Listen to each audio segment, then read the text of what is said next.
Selamat pagi pemirsa, apa kabar Anda di pagi hari ini? Senang sekali saya Graciela Taime dapat menjumpai Anda dalam Berita Papua. Sejumlah berita menarik dan teraktual telah berhasil dirangkum tim redaksi kami. Berikut 3 berita utamanya hari ini.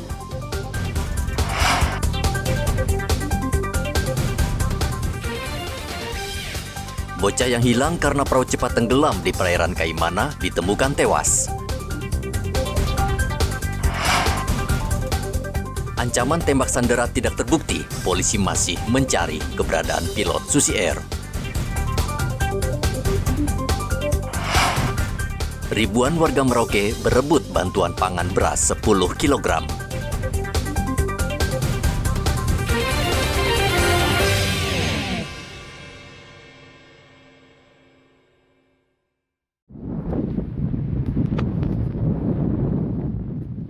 Tim SAR Pos Kaimana Senin kemarin menemukan bocah 9 tahun, salah satu penumpang perahu cepat yang terbalik bersama 17 orang penumpang lain.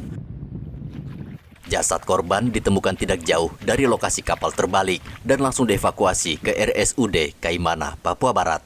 Dengan ditemukannya jenazah bocah ini, maka tim SAR menutup operasi pencarian karena seluruh korban yang berjumlah 18 orang sudah ditemukan. Satu korban terakhir yang dicari atas nama Jihan, usia 9 tahun, berjenis kelamin perempuan. Setelah korban ditemukan, dievakuasi, dan operasi SAR hari ini resmi ditutup karena seluruh korban telah ditemukan dan dievakuasi. Jumat pekan lalu, tim SAR mengevakuasi 5 jasad penumpang perahu cepat sehingga total korban yang meninggal dunia berjumlah 6 orang dan 12 penumpang lainnya selamat. Perahu cepat bermuatan 18 orang sebelumnya bertolak dari Kaimana menuju Buruai. Namun di tengah perjalanan perahu dihantam ombak sehingga terbalik.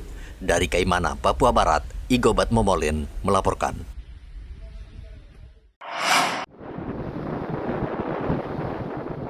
Enam awak kapal motor Farida Indah akhirnya ditemukan selamat. Selama 14 hari mereka terombang-ambing di perairan Kaimana dan Dobo sebelum diselamatkan kapal berbendera Singapura. Saat ditemukan, ke-6 ABK ini terapung dengan rakit dalam kondisi lemas. Tim SAR Pos Kaimana mengevakuasi ke-6 ABK ke RSUD karena salah satu korban kritis. Hal tersebut langsung menghubungi kapten kapal Julpan melalui telepon satelit. Setelah menghubungi kapten kapal untuk memastikan kebenaran informasi tersebut, menanyakan posisi kapal, kemudian Basarnas Timika melalui Pos SAR Kaimana mempersiapkan untuk melaksanakan evakuasi terhadap ke-6 korban tersebut, dan saat ini seluruh korban sudah dievakuasi ke RSUD Kaimana untuk dilakukan pengecekan terhadap kondisi korban tersebut. Dari ke-5 korban ada 1 korban dalam kondisi lemas. Kapal Farida Indah berawak 8 orang pada 19 Juni lalu bertolak dari Timika tujuan Kabupaten Asmat, Papua Selatan membawa bahan bangunan. Namun dalam perjalanan kapal dihantam ombak dan tenggelam. 2 awak ditemukan tim SAR dalam keadaan hidup, namun 6 lainnya dinyatakan hilang. Rencananya ke-6 awak akan dibawa ke Timika setelah kondisi mereka membaik. Dari Mimika, Papua Tengah, Igobat Momolin melaporkan. Berarti 2 bulan itu kalau lewat, berarti kami akan tembak pilot. Kelompok kriminal bersenjata KKB mengancam menembak mati pilot Susi Air Philip Mark Mertens pada 1 Juli lalu. Sudah 5 bulan KKB pimpinan Egyanus Kogoya menyandera pilot berkebangsaan Selandia Baru. Ultimatum tersebut disampaikan KKB karena tuntutan mereka tidak dipenuhi pemerintah Indonesia. Kapolda Papua Irjen Matius Fakiri mengatakan pihaknya tetap menjalin komunikasi dengan keluarga Egyanus Kogoya agar pilot Susi Air dibebaskan. Saudara saya, kelompok yang masih berseberangan dengan bangsa, Egi dan keluarga besarnya dengan seluruh pasukannya bisa memikir hal-hal tentang kemanusiaan. Jangan itu menjadi persoalan sehingga menjadi nanti persoalan bagi mereka juga permasalahan, karena dengan seenaknya melanggar apa yang dimaui oleh agama, yaitu mengambil nyawa seseorang tanpa yang tidak dianjurkan oleh agama. Dan saya yakin bahwa Egi itu manusia, dia mempunyai pemikiran-pemikiran itu, pemikiran-pemikiran positif, sehingga tidak ancaman boleh lakukan ancaman, Mudah-mudahan nanti ada masukan dari keluarga, dari semua orang yang kami utus, yang juga didorong oleh keluarga besar juga. Mudah-mudahan dia bisa berpikir supaya kita lihat bulan Juli ini bisa kita masukin dengan hal-hal yang diberikan. Pilot Susi Air Philip Mark Mertens disandera sejak 7 Februari lalu setelah KKB melakukan pembakaran pesawat Susi Air di Bandara Paro, Kabupaten Duga, Papua Pegunungan. Dari kota Jayapura, Papua, Hendra melaporkan. Menikmati kekayaan Papua baru semua negara masuk.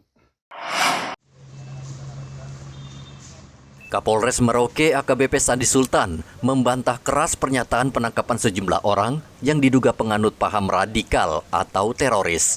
Isu yang beredar saat ini para pelaku sedang menjalani pemeriksaan di Mapolres Merauke.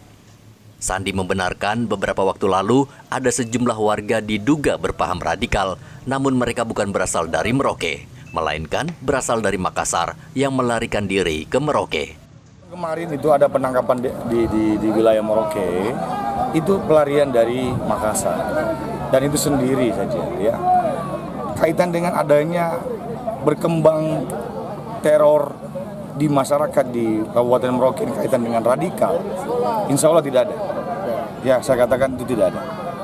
Kalau memang ada, ya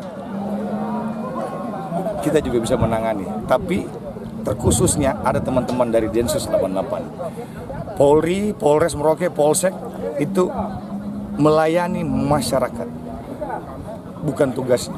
Tapi saya berhak tahu. Yang jelas saya tahu bahwa ini tidak ada dan tidak berkembang. Ya, paham-paham radikal yang ada di Merauke. Menurut Sandi, saat ini kepolisian terus memantau keberadaan paham radikal di Merauke dan akan segera mengambil langkah tegas sebelum berkembang dan membahayakan keselamatan dan ketertiban masyarakat. Sebelumnya beredar isu penangkapan sejumlah teroris oleh polisi. Isu tersebut meresahkan karena warga takut teroris menyusup masuk ke Merauke. Muhammad Ridwan melaporkan dari Merauke, Papua Selatan.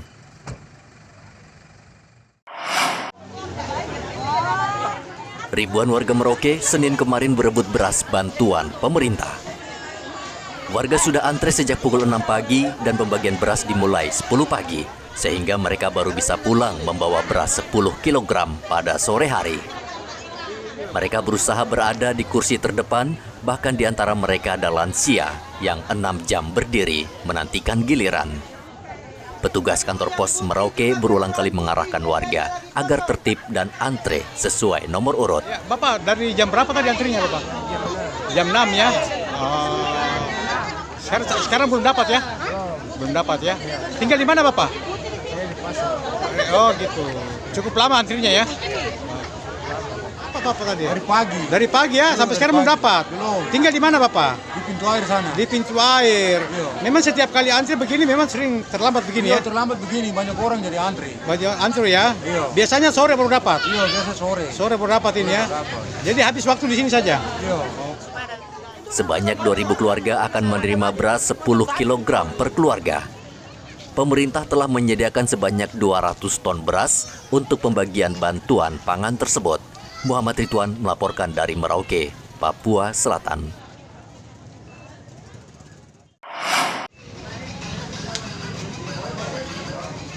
Ratusan warga Merauke berdesak-desakan di halaman Masjid Wamanggu karena takut tidak kebagian daging kurban. Berulang kali panitia kurban meminta warga agar tertib namun tidak diindahkan.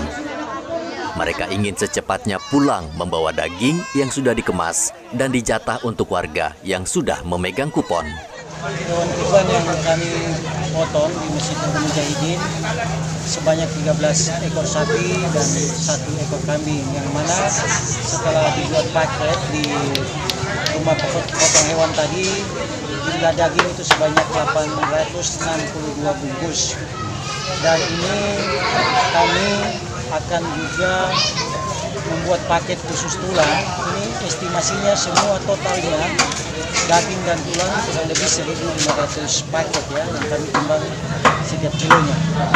Nah, ini nanti kami akan membagikannya kepada mereka yang berhak, di mana kupon yang telah kami sebar kurang lebih 800 kupon.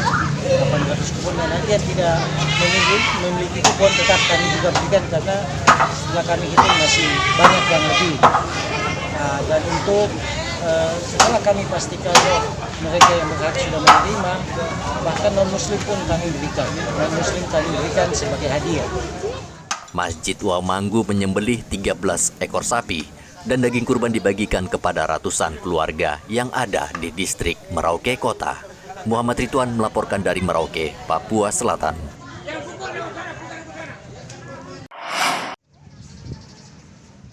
Sejumlah orang tua siswa yang mendaftarkan anaknya di SMP Negeri 2 Merauke kecewa. Pasalnya anaknya tidak lolos, padahal tempat tinggal mereka berada di kawasan yang masuk zona SMP Negeri 2. Mereka mempertanyakan sistem zonasi yang menurut mereka tidak berjalan sesuai aturan. Ini dorang tidak diterima. Tidak diterima? Tidak diterima. Kenapa alasan? Belum ada alasan dari guru di sekolah tersebut. Nah ini kan padahal penerimaan sistem zona ya. Nah rumah di mana? Kami di Onggatmi. Muli, Kelurahan Muli. Berarti ini kan masuk zona SMP 2 ya? Iya. Sudah ditanyakan itu? Sementara saat ini belum ditanyakan kepada guru yang ada di sini. Terus apa upaya sekarang? Upaya untuk menanyakan gitu? Upayanya untuk coba saya daftar ulang lagi, Pak. Oh, daftar ulang lagi ya, supaya bisa terima ya? Supaya bisa diterima di sekolah tersebut. Ini dua orang ini ada nama siapa ini? Adik duanya? Yang satu nama Nikodemus Bifak, yang satu Abraham Thomas Mawen Bifak. Abraham, mau sekolah di mana ini? Di sini. SMP berapa ini? SMP 2. Kenapa Abraham mau sekolah di sini? Rumah dekat. Rumah dekat. Tahun ini SMP Negeri 2 Merauke menerima murid untuk 9 kelas. Satu kelas berisi 30 siswa. Muhammad Ridwan melaporkan dari Merauke, Papua Selatan.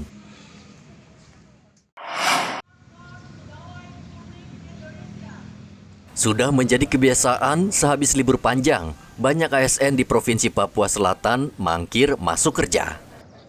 Tercatat 50% pegawai yang masuk kerja sisanya seolah masih belum menyadari bahwa liburan sudah berakhir. Apel yang digelar di halaman kantor Bupati Merauke hanya dihadiri separuh ASN.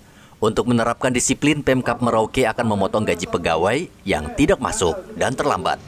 Aturan pegawai negeri sekarang cukup ketat sebenarnya. Tapi tadi kan apel di sini juga agak tempo, jadi banyak pegawai di luar. Karena biasanya apel korpri bulanan itu jam 8. Tadi kurang seperempat sudah mulai, makanya tadi Pak Wakil langsung masuk lapangan.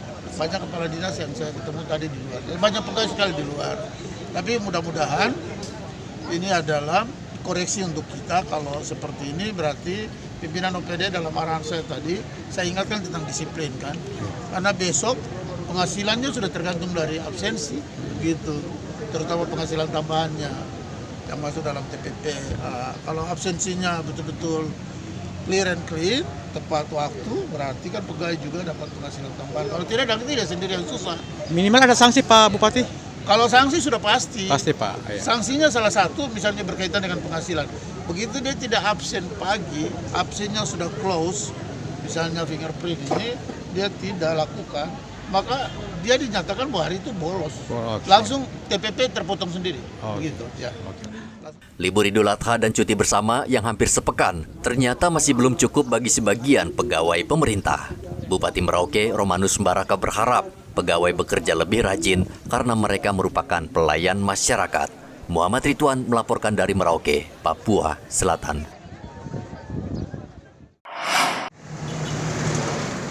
Saat ini sebagian warga Merauke sudah bisa mengurus KTP karena Disduk Capil sudah menyediakan belangko KTP.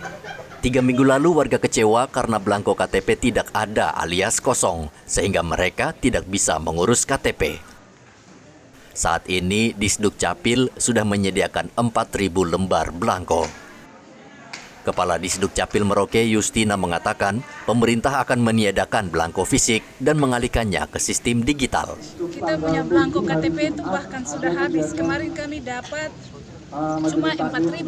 Nah dari 4.000 itu kami punya utang juga untuk asmat itu 1.000 dan MAPI 300. Nah dari 4.000 itu kami harus kembalikan MAPI dan asmat. Sisa yang dapat kami gunakan adalah 2.700. Nah 2.700 ini sesungguhnya sudah ada daftar tunggu, maka tidak sampai 1 bulan itu sudah habis. Ya, sesungguhnya ke depan itu bahwa belangko KTP ini akan ditiadakan, tidak digunakan lagi karena kita berada di era digital. Seluruh layanan publik dikemas dalam bentuk digital sehingga kebijakan dari Dirjen Kependudukan bahwa kita di sana Dirjen sudah melakukan inovasi yaitu identitas kependudukan digital. Nah ini bagian yang akan seluruh 514 kabupaten kota di Indonesia akan sosialisasikan dan melaksanakan bagian ini dan terus menyampaikan kepada masyarakat dan mengarahkan mereka untuk mengurus dan menggunakan identitas kependudukan digital. Di dalam identitas kependudukan digital ini semua dokumen kependudukan sudah ada di dalamnya. Disduk Capil memang secara perlahan akan menerapkan sistem digital dalam kepengurusan dokumen kependudukan. Namun warga meminta proses pelayanan kependudukan secara manual tetap berjalan lancar dan tidak terganggu. Muhammad Ridwan melaporkan dari Merauke, Papua Selatan. Pemirsa, informasi tadi sekaligus mengakhiri jumpa kita pada pagi hari ini. Saya Graciela Taime, mewakili kerabat kerja yang bertugas menyampaikan terima kasih, selamat beraktivitas, sampai jumpa. Wanyambe.